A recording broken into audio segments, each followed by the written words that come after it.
बिस्मिल्लाहिर्रहमानिर्रहीम। अस्सलाम वालेकुम स्टूडेंट्स, आज हम लेक्चर नंबर 16 स्टार्ट करेंगे मैथमेटिक्स एफएससी पार्ट 2 का। हमने स्टार्ट किया हुआ था चैप्टर नंबर 2, उसकी एक्सरसाइज 2.5। आज क्वेश्चन नंबर 7 और 8 इस टाइप के क्वेश्चन हैं कि अगर आपके पास ये फंक्शन दिया हो और हमने एक डिफरेंशियल इक्वेशन बनानी है और ये फंक्शन ट्रिग्नोमेट्रिक फंक्शन है। इसके बाद हमने पढ़ा था पैरामीट्रिक इक्वेशंस। तो वो पढ़ी थी हमने कि अगर आपके पास पैरामीट्रिक इक्वेशंस दी हों पॉलिनॉमियल की फॉर्म में तो उनको कैसे सॉल्व करेंगे। अब ट्रिग्नोमेट्रिक फंक्शंस में जो पैरामीट्रिक इक्वेशंस दी हुई हैं उनको हम कैसे सॉल्व करेंगे, और उनको सॉल्व करने के लिए हमने ये भी पढ़ा था कि चेन रूल लगाते हैं। तो पहले हम इस क्वेश्चन को सॉल्व करते हैं, फिर क्वेश्चन नंबर 8 देखते हैं कि किस तरह की पैरामीट्रिक इक्वेशंस हैं जिनका आप डेरिवेटिव फाइंड आउट करेंगे। इस क्वेश्चन बहुत आसान क्वेश्चन है कि अगर आपके पास ये फंक्शन दिया हुआ है, आपने ये डिफरेंशियल इक्वेशन बनानी है, तो इस फंक्शन को आप लेते हैं y is equal to square root tan of x plus tan of x का स्क्वायर रूट प्लस फिर टेन ऑफ एक्स का square root plus up to so on. इसी तरह चलते जाएं इन्फिनिटी टाइम हम टेन ऑफ एक्स का लेंगे, स्क्वायर रूट लेंगे। ये पहला स्क्वायर रूट, इसके ऊपर ख़त्म करने के लिए मैं अगर लिख दूं taking square on both side,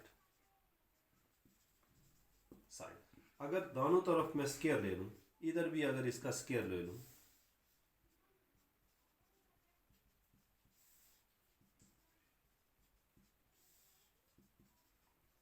up to so on infinity तक।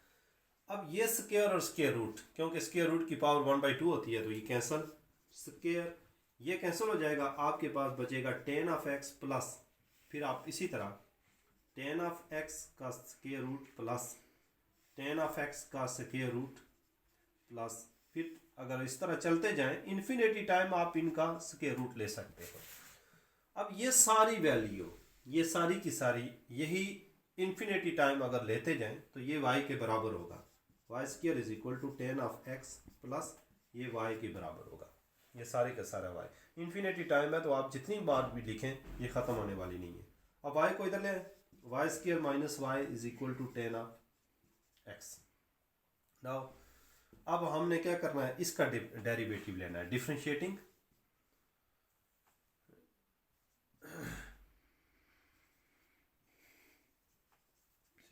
with respect to x, d over dx y square plus minus d over dx y, ये माइनस आएगा, equal to d over dx tan of x।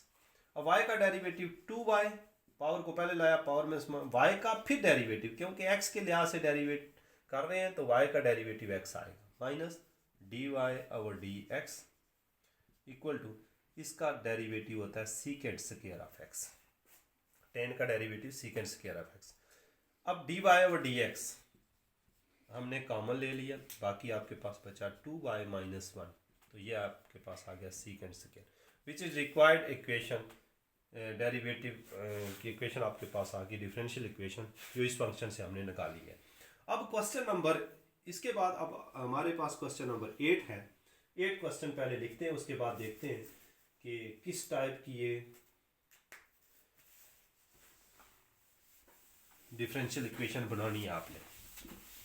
तो हमारे पास question है, question number 8 कि if x is equal to cos cube theta, इसके साथ constant है a, और y is equal to b sine cube theta, then prove that, show that, आपने शो करना है a dy over dx plus b tan theta equal to 0, ये आपने show करना है।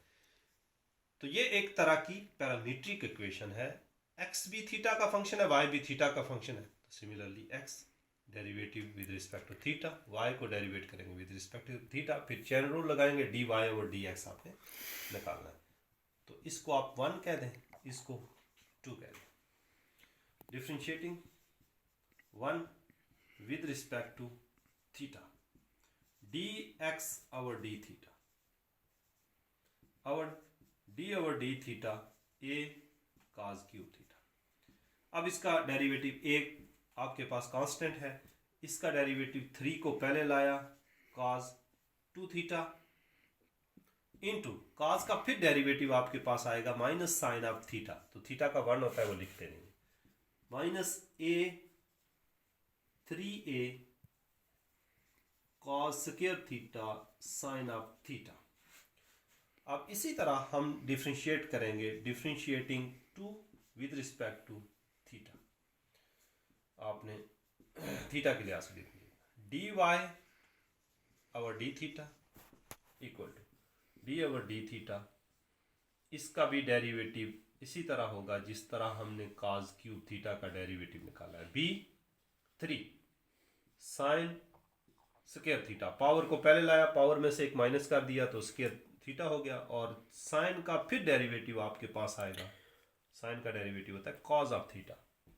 Now 3b sign square theta cos theta. अब आपने dy over d theta भी निकाल लिया, dx ओवर डी थीटा भी निकाल लिया. तो by using chain rule dy over dx, differential equation में आपने dy ओवर dx निकालना है. तो dy over d theta, third variable आपके पास थीटा है, तो d थीटा ओवर dx. अब इसमें हमने d थीटा ओवर dx की वैल्यू निकाली है. अगर इसका रेसिप्रोकल लेंगे, d थीटा ओवर dx लिखेंगे तो आपके पास आएगा 1 over minus 3a cos square theta sine theta. तो dy ओवर डी थीटा की वैल्यू में लिखूंगा 3b sign square theta cos of theta into 1 over minus 3a cos square theta sine of theta. एक साइन साइन के साथ cancel, 3 के साथ cancel, cos एक cos के साथ कैंसिल. आपके पास वैल्यू आएगी minus b over a sine theta over cos of theta. तो ये आपके पास आएगी value dy over dx implies that dy over dx equal to minus b over a tan of theta. अगर a को मैं इस तरह क्रॉस मल्टीप्लाई करूं, a dy over dx equal to minus b tan theta, तो ये इधर ले आए, लेफ्ट साइड पे पॉजिटिव हो जाएगी, dx plus b tan of theta which is required differential equation. ये डिफरेंशियल इक्वेशन इन पैरामीट्रिक इक्वेशन से आपने निकाली. तो that's end of the lecture.